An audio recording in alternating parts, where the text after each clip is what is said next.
방역당국이 요양병원과 요양시설 등을 대상으로 코로나19 전수검사에 착수했습니다.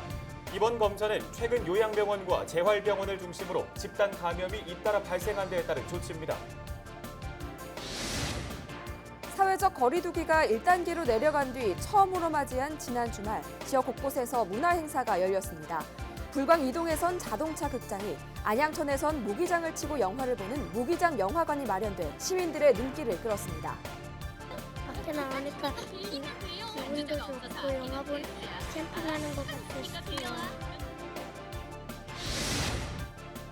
코로나19로 소득이 감소한 위기가구를 지원하는 위기가구 긴급 생계지원 현장 접수가 시작됐습니다. 오는 30일까지 거주지 동주민센터를 방문해 신청하면 됩니다.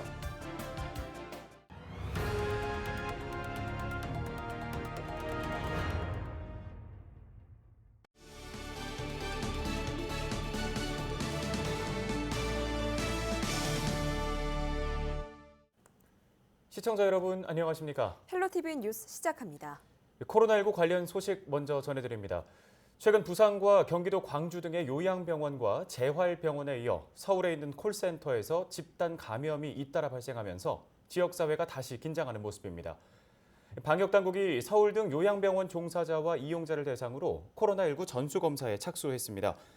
코로나19 진단검사 대상은 요양병원 시설 종사자 13만 명과 노인 주간보호시설 이용자 3만 명 등 총 16만 명입니다. 방역당국은 검사 결과를 지켜본 뒤 필요하면 코로나19 전수검사를 다른 지역으로 확대하는 방안을 검토하겠다고 밝혔습니다. 선선한 날씨가 이어지면서 한동안 뜸했던 문화 행사들이 다시 기지개를 켜고 있습니다. 지난 주말에도 지역 곳곳에서 모기장 극장과 자동차 극장 등의 야외 행사가 열렸는데요. 하지만 아직 코로나 걱정에서 완전히 자유로울 수는 없습니다. 문화 행사도 거리두기 등 방역 수칙을 지키며 진행 중인데 코로나로 지친 마음을 조금이나마 달래보자는 취지인 만큼 나들이 계획에 참고하시면 좋을 것 같습니다. 심다혜 기자입니다. 잔잔한 음악에 맞춰 서서히 움직이는 무용수. 식물을 표현하는 몸짓입니다. 관객들은 텐트 안에서 공연을 즐깁니다. 밖에 나가니까 기분도 좋고 영화 보는 캠핑하는 것 같았어요. 양천문화재단이 마련한 모기장 극장. 야외에서 영화와 공연을 볼 수 있습니다. 자동차 극장처럼 대형 스크린에 나오는 화면을 보고 라디오를 통해 소리를 듣습니다. 발열 상태를 확인한 후에만 입장이 가능하고 텐트들도 일정 간격을 유지하며 멀리 떨어져 있습니다. 감염 위험을 최소화하면서도 문화생활을 즐기는 방법입니다. 1단계로 내려가긴 했어도 위험성이 있으니까 근데 이렇게 외부에 나와서 이렇게 모기장 치고 같이 뭐 영화를 보든 공연을 본다는 게 좋은 아이디어인 것 같아요. 올해 내내 이제 사실 뭐 영화관이나 공연장에 가는 것도 조심스러워서 모두들 좀 제대로 문화생활을 즐기시지 못하셨을 것 같아요. 그래서 이제 저희가 안전하면서도 좀 뭔가 색다른 방법으로 문화 서비스를 전달을 해드리고 싶어서 같은 날 불광동에서는 중학교 운동장에서 영화를 볼 수 있는 자동차 극장이, 17일 목동 로데오 거리에서는 비대면 방식의 축제가 열렸습니다. 양천 지역의 놀이터와 주차장 등 야외 공간에서는 마술 등 소규모 문화 공연도 2주간 진행 중인데 주민들의 입가에는 모처럼 환한 웃음이 번집니다. 은평구에서는 오는 29일부터 지역 주민들을 위한 문화 행사가 사흘간 열릴 예정. 버스킹 공연부터 오마이걸 등 가수들이 출연하는 비대면 공연까지 즐길 수 있습니다. 선선한 가을, 이전과는 다른 방식으로 열리는 지역의 행사들. 방역과 문화생활이라는 두 마리 토끼를 잡을 수 있는 방안으로 코로나로 지친 주민들의 마음을 달래고 있습니다. 헬로티비 뉴스 심다혜입니다. 이처럼 사회적 거리두기 완화와 동시에 지역 곳곳에서 문화 행사가 열리고 있는데요. 거리두기를 지키고 야외 행사라고 하더라도 방역에 안심할 수는 없는 상황입니다. 네, 더욱이 19일부터는 초중고등학교 등교 제한이 3분의 2로 완화됐는데요. 전문가 연결해서 자세한 내용 들어보도록 하겠습니다. 백병원 가정의학과 김경우 교수와 연결돼 있습니다. 교수님 안녕하십니까? 네, 안녕하세요. 네, 이 사회적 거리두기가 1단계로 조정된 후에 하루 신규 확진자가 들쑥날쑥했잖아요. 일주일이 지난 시점에서 봤을 때 이 거리두기 단계 하향 조정이 적절한 판단이었다고 보시는지부터 묻겠습니다. 네, 적절성을 판단하기엔 조금 좀 빠른 감이 있지만, 뚜렷한 감소세도 보이지 않고 또 반대로 뚜렷한 증가세도 보이지 않아서, 조금 더 추이를 지켜봐야 되겠지만, 아무래도 고위험 다중이용 시설을 이용하시는 분들이 늘어나고, 또 특히 이제 계절적 요인이라든가 또 이제 주말마다 많은 분들이 여행이나 모임을 가지시고 또 소비 쿠폰이 또 이제 활성화되는 여러 가지 우려되는 위험 요인들이 계속 존재하고 있기 때문에 우리가 언제든지 확진자가 증가할 가능성은 항상 남아 있다고 볼 수 있겠고요.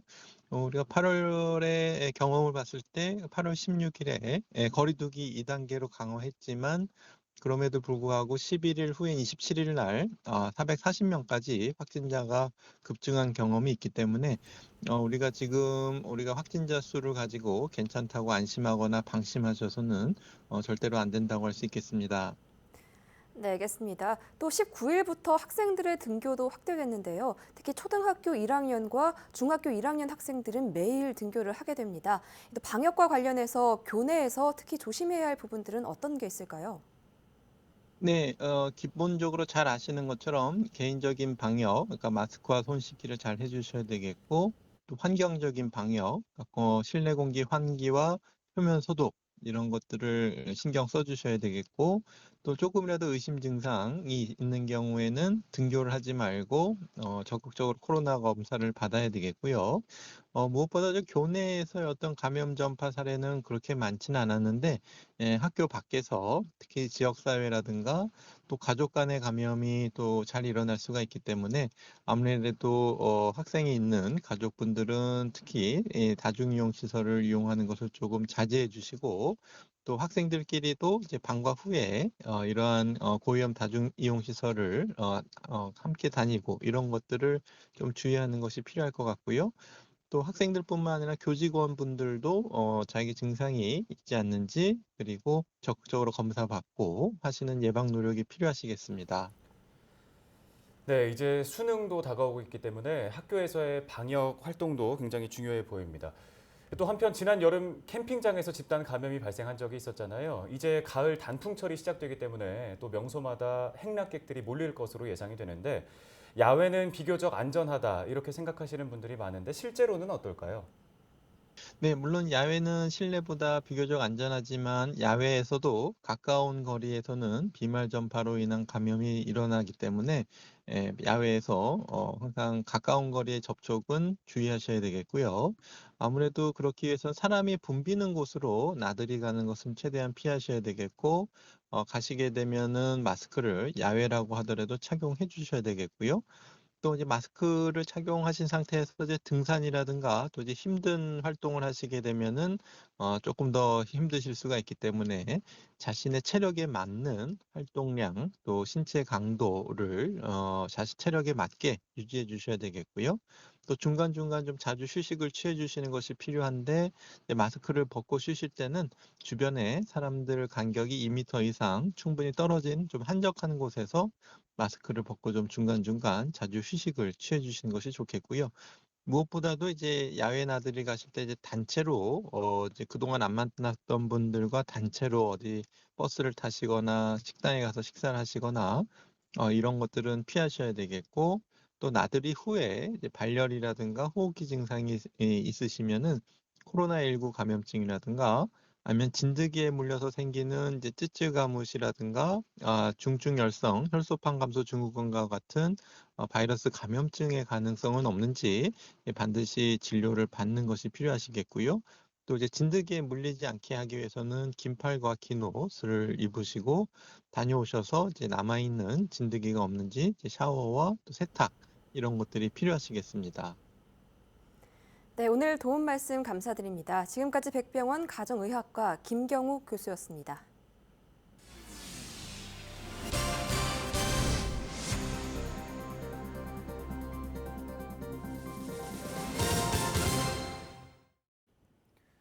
코로나19 위기가구 긴급 생계지원 현장 신청이 시작됐습니다.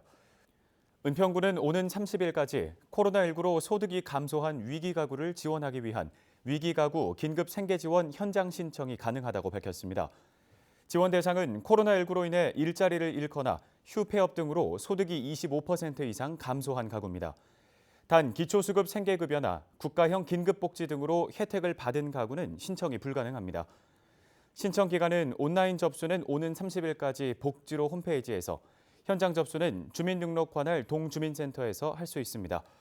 자세한 내용은 보건복지부 콜센터 129 또는 은평구청으로 문의하면 됩니다. 김미경 은평구청장이 강남 지역에서 발생하는 공공기여금 일부를 신분당선 연장선에 활용해야 한다고 제안했습니다. 지역의 고른 발전을 위해서라고 하는데요. 자세한 내용 직접 들어보겠습니다. 김미경 은평구청장 화상 연결되어 있습니다. 네, 구청장님 안녕하십니까? 네, 안녕하세요. 반갑습니다. 김미경입니다. 네, 먼저 신분당선 서북부 연장선의 소요 비용을 공공기여금으로 일부 해결하자 이렇게 제안을 하셨는데 우선 신분당선 서북부 연장선 현재 추진 상황은 어떻습니까? 네, 서울 서북 지역은 2008년도 이후에 은평 뉴타운과 또 삼성 원흥 등 신도시의 급격한 주택 공급 확대로 인해서 교통 수요가 나날이 늘어간 데에 반해서 광역교통 대책은 전무한 실정이죠. 특히 지하철 3호선 혼잡도가 높아서 대체 철도 노선 신설 등이 절실한 상황이었는데요. 은평구에서는 현재 용상역까지만 되어 있는 신분당선 연장선을 은평을 거쳐서 고양시까지 추가 연장해 줄 것을 지속적으로 요청해 왔었습니다.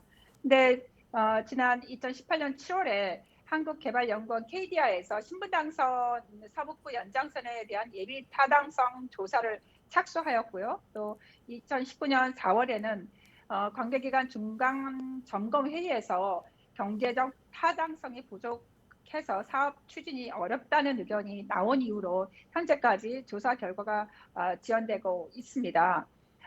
예에서 이제 신분당선 노선이 경유하게 될 6개의 기초자치단체장이 모여서 사업의 당위성과 또 현재 예비 타당성 조사 문제점, 또 그리고 대규모의 지역 개발 및 신도시 개발 계획 등 누락된 추가 교통 수요를 예비 타당성 조사에 반영해 줄 것을 강력하게 요청하였고 또 공동 성명서를 작성하여서 지난 6월에 정세균 국무총리를 뵙고 직접 전달도 하였습니다.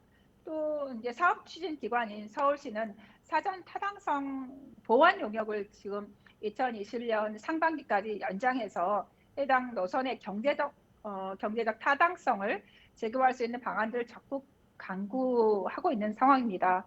앞으로도 서울시나 또 국토교통부, 기획재정부 등 관계 기관과 적극적이고 또 지속적인 협의를 통해서 서울 서북부 지역의 염원인 신분당선 서북부 연장선이 조기에 추진될 수 있도록 최선을 다할 것입니다. 네, 신분당선 서북부 연장선 지역의 수건 사업인데 이 사업에 좀 공공기여금을 일부 활용하자고 말씀을 하셨어요. 이 공공기여금이 정확히 뭐고 또 평소에는 어떻게 활용이 되는 건지도 설명을 좀 해주시죠. 네, 보통 공공기여금이라고 하는 것은 건물을 짓거나 또 만들 계획을 가진 사업자가 토지를 개발할 때 지방자치단체가 규제를 완화를 허용해 주면서 일정 금액을 지역사회 발전을 위한 자금으로 받는 것인데요. 지금까지는 해당 구역에서 발생한 공공기여금은 그 구역에 속한 지방자치단체에서만 사용할 수 있었습니다. 그래서 강남구에서 발생한 공공기여금은 강남구에서만 쓸 수 있었던 거죠. 그런데 현행과 같은 공공기여금 사용의 문제점은 올해부터 내년까지 서울 전역의 공공기여금 예상액은 약 2조 9,500억 가량인데요.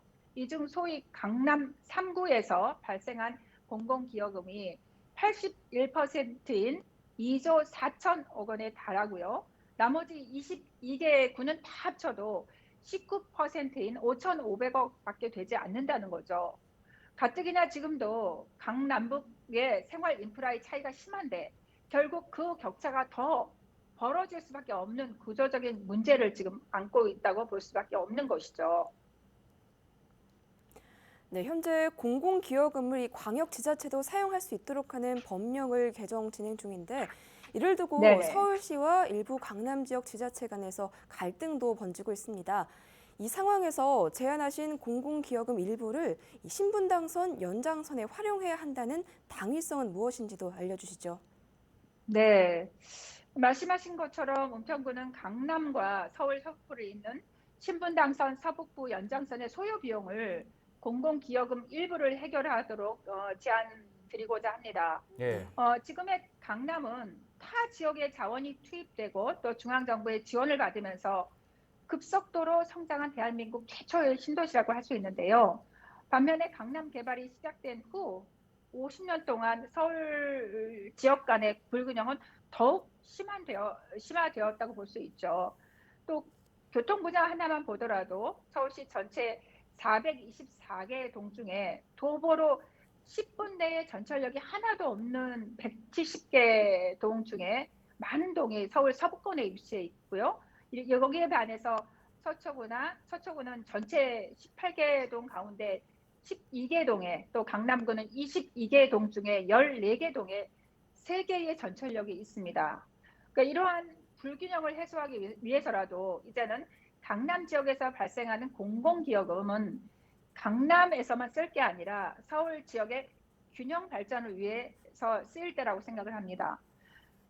공공기여금을 신분당선 서북부 연장 사업에 사용하는 것은 대한민국 발전을 위한 가성비 높은 투자라고 말씀드릴 수 있을 것 같고요. 또 오랫동안 상대적으로 불편한 대중교통을 감수해온 서북부 주민들의 교통 편익을 위해서도 서울 서북부와 강남을 일일 생활권으로 묶어서 빠르게 연결하는 교통편 추가 확보는 꼭 필요하다고 생각을 합니다.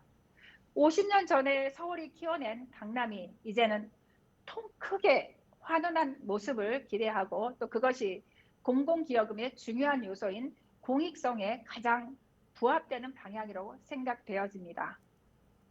네, 잘 알겠습니다. 말씀하신 대로 균형 발전이라는 시각에서도 좀 고민이 필요한 문제인 것 같습니다. 오늘 관련 말씀은 네. 여기까지 듣겠습니다. 고맙습니다. 감사합니다. 네, 지금까지 김미경 은평구청장이었습니다.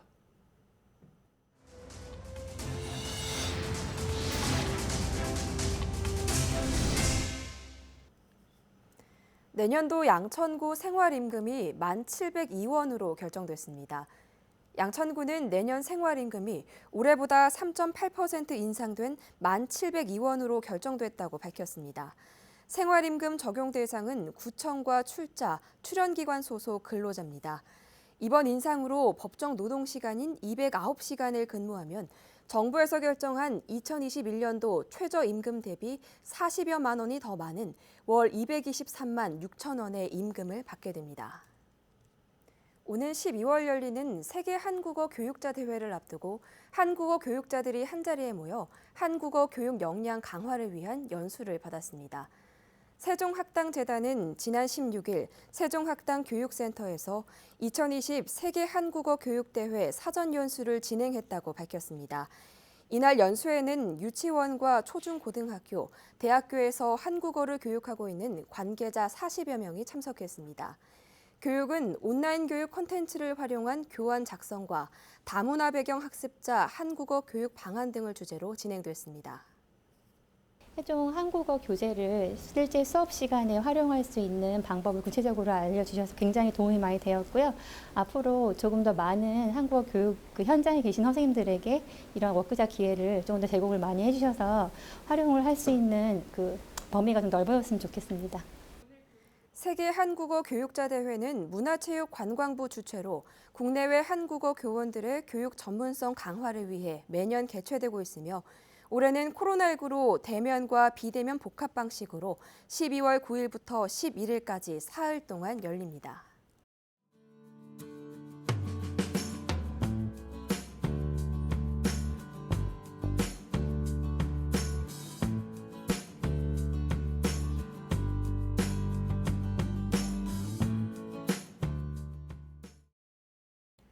헬로티비 뉴스는 언제나 지역 주민 여러분 곁에 있겠습니다. 함께해 주신 여러분 고맙습니다.